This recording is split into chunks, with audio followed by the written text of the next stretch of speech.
The Trump administration is looking to lower the capital gains tax. The left will say that this only helps the rich. But is that true?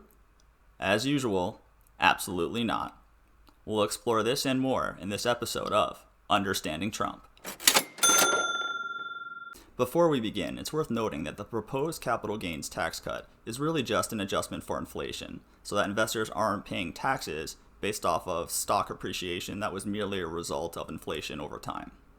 But for the purposes of this video, we'll refer to it as the capital gains tax cut.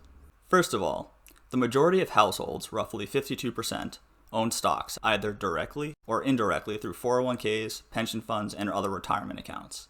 This is also notable considering that roughly the same amount of American households that own stocks are the percentage of American households that actually pay federal income tax. However, unlike the federal income tax, capital gains tax affects Americans from across the economic spectrum.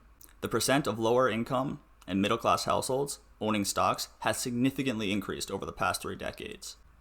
Nearly 4 in 10 households owning stock are lower to middle income households, and 65% of all households owning stock have a family income of less than $112,000 a year.